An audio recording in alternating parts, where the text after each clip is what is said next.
नमस्कार मित्रांनो, आज आपण विठाबाई नारायणगावकर यांच्या जीवनातील असा अध्याय पाहणार आहोत ज्याने फक्त एका कुटुंबालाच नाही तर संपूर्ण तमाशा विश्वालाच हादरवून सोडलं।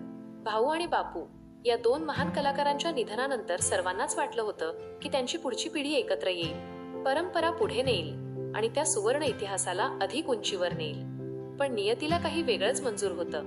हळूहळू मतभेद सुरू झाले। प्रत्येकालाच वाटू लागलं की तमाशा आपणच चालवत आहोत, निर्णय आपणच घेतो, मेहनत आपणच करतो। सुरुवातीला हे मतभेद फक्त कुजबूज होते, मात्र काही दिवसांतच ते वादात बदलले आणि वादाचं रूपांतर फाटाफुटीत झालं। याच काळात जळगावमधील प्रसिद्ध तमाशा ठेकेदार आनंदराव महाजन यांनी एका महिन्याचा खेळ आयोजित केला। संपूर्ण जबाबदारी सावळाराम यांच्यावर होती। खेळ यशस्वी झाला, प्रेक्षकांनी भरभरून प्रतिसाद दिला।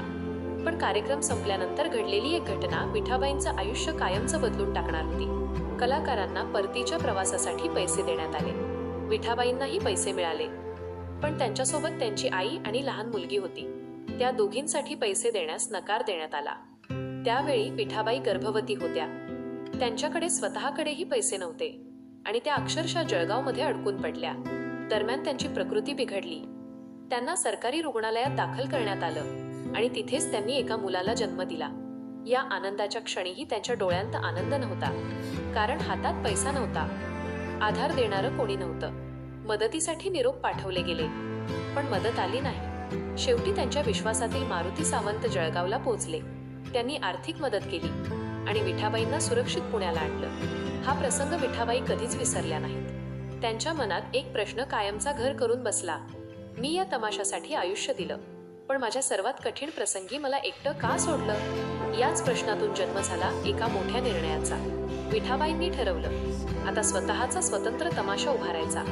पैसे नव्हते, मोठे कलाकार नव्हते, स्वतःच्या गाड्याही नव्हत्या, साहित्यही भाड्याचं, प्रवास बैलगाडीतून। पण एक गोष्ट होती, विठाबाईंचं नाव आणि त्या नावावर लोकांचा अढळ विश्वास।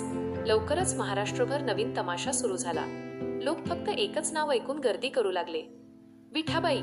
दुसऱ्या बाजूला जुना तमाशा मात्र दिवसेंदिवस अडचणीत जात होता।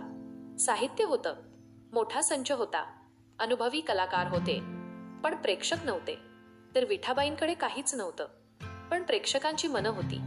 यातून एक गोष्ट स्पष्ट झाली, तमाशा फक्त पडद्याने चालत नाही, तो कलाकाराच्या व्यक्तिमत्वाने चालतो। काही दिवसांनी केडगाव सूप येथे मोठा खेळ आयोजित करण्यात आला। प्रचंड गर्दी होती। याच ठिकाणी पुन्हा वाद उफाळला। विठाबाईंच्या तमाशावर भाऊ बापू हे नाव वापरण्याबाबत आक्षेप घेण्यात आला। वाद वाढला आणि शेवटी विठाबाईंनी तो वाद मिटवण्यासाठी स्वतःच्या तमाशाचं नाव बदलण्याचा निर्णय घेतला।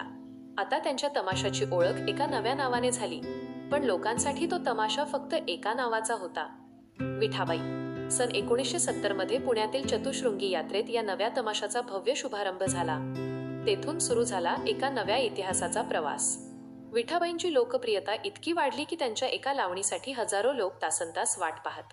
पाऊस असो, वादळ असो, रात्रभर चालणारा तमाशा असो, प्रेक्षक शेवटपर्यंत जागे राहायचे। लोक नोटांची उधळण करायचे। त्यांच्या प्रत्येक नृत्यावर टाळ्यांचा कडकडाट व्हायचा। त्यांच्या अभिनयाने अनेक दिग्गज भारावून जायचे। रक्तात न्हाली कुऱ्हाड या वगनाट्यातील त्यांच्या अभिनयाने अनेक जाणकार स्तिमित झाले। प्रसिद्ध साहित्यिक आणि रसिकांनीही त्यांच्या कलेचं मनापासून कौतुक केलं। मात्र जगासमोर हास्य देणाऱ्या या कलाकाराच्या वैयक्तिक आयुष्यात मात्र दुःखाचंच राज्य होतं। प्रेमात फसवणूक, विश्वासघात, मारहाण, अपमान हे सगळं सहन करत त्या पुन्हा दुसऱ्या दिवशी रंगमंचावर हसतमुख उभ्या राहत। हीच खरी कलाकाराची ताकद होती। मित्रांनो, यापुढे विठाबाईंच्या आयुष्यात आणखी अनेक वादळं येणार आहेत, पण प्रत्येक संकटावर मात करत त्या महाराष्ट्राच्या लोककलेचा इतिहास बनणार आहेत। त्या संघर्षाची पुढची कहाणी आपण पाहणार आहोत पुढील भागात। धन्यवाद।